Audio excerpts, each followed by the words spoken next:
नमस्कार. कधी विचार केलाय की लंडनमध्ये बसून घेतलेला एक निर्णय म्हणजे एका कंपनीच्या 20 वर्षांच्या लायसन्सचं नूतनीकरण भारताचं नशीब कसं बदलू शकतं? 1813 मध्ये अगदी हेच घडलं. एका कायद्याने भारताचा आर्थिक, सामाजिक आणि राजकीय सगळा मार्गच बदलून टाकला. चला तर या कायद्याच्या आत डोकावून पाहूया आणि समजून घेऊया की त्याचे आपल्या देशावर नेमके काय परिणाम झाले. ऐकायला थोडं विचित्र वाटतंय नाही का?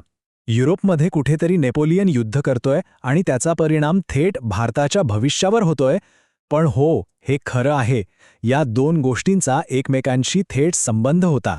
आणि तो नेमका काय होता हेच तर आपल्याला आजच्या या विश्लेषणामध्ये उलगडून पाहायचं आहे. चला थोडं मागे जाऊया.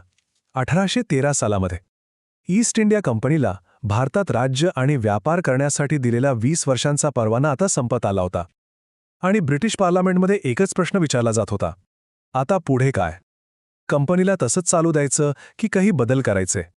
या एका प्रश्नावरून तिथे मोठं वादळ उठलं होतं आणि याच वादळातून भारतासाठी एक नवा अध्याय लिहिला जाणार होता. आता हा जो बदल होणार होता तो काही आपोआप झाला नाही. ब्रिटिश संसदेवर 3 वेगवेगळ्या दिशांनी प्रचंड दबाव येत होता की कंपनीच्या अधिकारांना कात्री लावा. कोण होते हे 3 दबाव गट ज्यांनी भारताच्या इतिहासाला एक नवीन वळण दिलं? जरा विचार करा, एकाच वेळी 3 बाजूंनी कंपनीवर दबाव वाढत होता. पहिला आणि सगळ्यात मोठा दबाव होता तिथल्या व्यापाऱ्यांचा. नेपोलियनमुळे युरोपमधला त्यांचा सगळा व्यापार ठप्प झाला होता.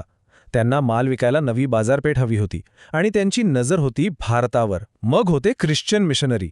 त्यांना भारतात धर्मप्रसार करायचा होता, इथल्या लोकांमध्ये सुधारणा घडवायच्या होत्या. आणि तिसरा दबाव होता बेंथम आणि जेम्स मिल सारख्या विचारवंतांचा. त्यांचं म्हणणं होतं की आता कंपनीने फक्त नफा कमावणं पुरे झालं. त्यांनी भारतात पाश्चात्य शिक्षण आणि आधुनिक प्रशासन आणायला हवं. तर या सगळ्या दबावाचं काय झालं? याच दबावाला उत्तर म्हणून 1813चा कायदा आणला गेला. आणि या कायद्यातल्या तरतुदी बघितल्या की लक्षात येतं की हा त्या प्रत्येक दबावाला दिलेलं एक उत्तर होतं, एक प्रतिसाद होता.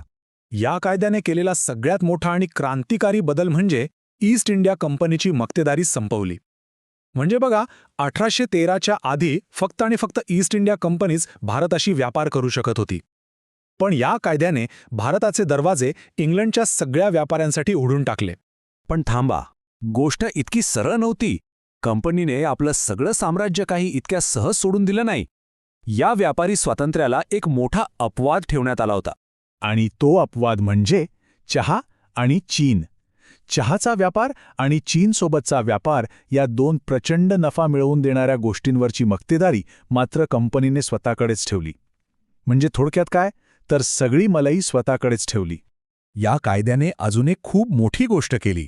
त्याने पहिल्यांदाच अगदी ठणकावून सांगितलं की भारतातले प्रदेश भले कंपनीच्या ताब्यात असतील, पण त्यावर अंतिम सत्ता, अंतिम मालकी ही ब्रिटिश राजघराण्याची म्हणजे ब्रिटिश क्राऊनचीच असेल.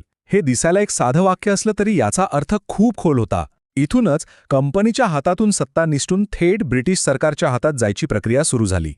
आणि आता हा आकडा पहा, 1,00,000 रुपये. इतिहासात हे पहिल्यांदाच घडत होतं की ब्रिटिशांनी भारतीयांच्या शिक्षणासाठी म्हणून वर्षाला 1,00,000 रुपयांची तरतूद केली होती. कशासाठी? तर भारतीयांमध्ये साहित्य आणि विज्ञानाचा प्रसार करण्यासाठी. पण इतकंच नाही, या कायद्यात अजूनही काही महत्त्वाचे बदल होते. एक म्हणजे ख्रिश्चन मिशनऱ्यांना आता कायदेशीररित्या भारतात येऊन काम करण्याची परवानगी मिळाली. दुसरं, भारतातल्या स्थानिक सरकारांना लोकांवर कर लावण्याचा आणि तो नाही भरला तर शिक्षा करण्याचाही अधिकार दिला गेला. आणि तिसरं म्हणजे कंपनीला त्यांचे व्यापारी हिशोब आणि राजकीय हिशोब वेगवेगळे ठेवायला भाग पाडलं, जेणेकरून कारभारात थोडी पारदर्शकता यावी. बरं, हे सगळे बदल तर झाले, पण ह्याचा आपल्या देशावर म्हणजे भारतावर काय परिणाम झाला? कारण हे परिणाम साधेसुधे नव्हते. ते खूप दूरगामी आणि बरेच गुंतागुंतीचे होते. महापूर. हो, अगदी महापूरच आला. कंपनीची मक्तेदारी संपल्यामुळे काय झालं? ब्रिटनच्या फॅक्टरीमध्ये बनवलेल्या स्वस्त आणि मशीनवर तयार झालेल्या मालाचा अक्षरशः पूरच भारताच्या बाजारपेठेत आला.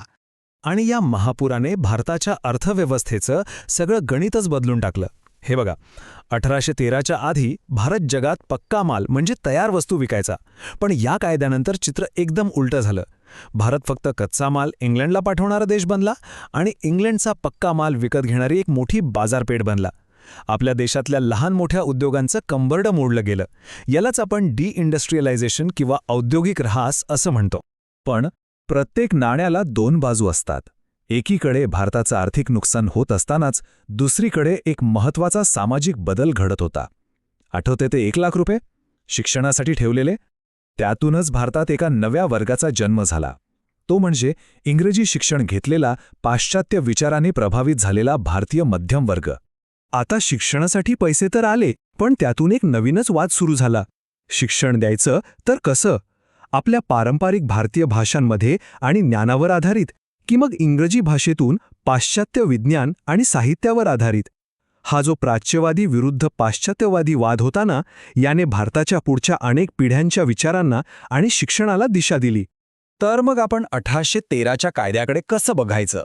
तो चांगला होता की वाईट? खरं सांगायचं तर तो या दोन्हींच्या पलीकडचा होता, एखाद्या दुधारी तलवारीसारखा. या कायद्याची ही 2 रूपं बघा. एका बाजूने त्याने भारताचा औद्योगिक ऱ्हास केला, आर्थिक शोषण केलं, पण त्याचवेळी दुसऱ्या बाजूने त्यानेच पाश्चात्य शिक्षणाची दारं उघडली, एका नवीन मध्यमवर्गाला जन्म दिला, ज्याने पुढे जाऊन स्वातंत्र्याच्या लढ्यात खूप महत्त्वाची भूमिका बजावली. हाच तो दुहेरी वारसा आहे. तर मग शेवटी प्रश्न उरतोच, 1813च्या कायद्याची खरी ओळख कोणती? भारतीयांना शिक्षण देणारा कायदा की भारताचं आर्थिक शोषण करणारा कायदा? याचं उत्तर कदाचित सोपं नाहीये. आणि हाच प्रश्न आपल्याला या कायद्याच्या जटिल आणि दूरगामी परिणामांबद्दल विचार करायला लावतो.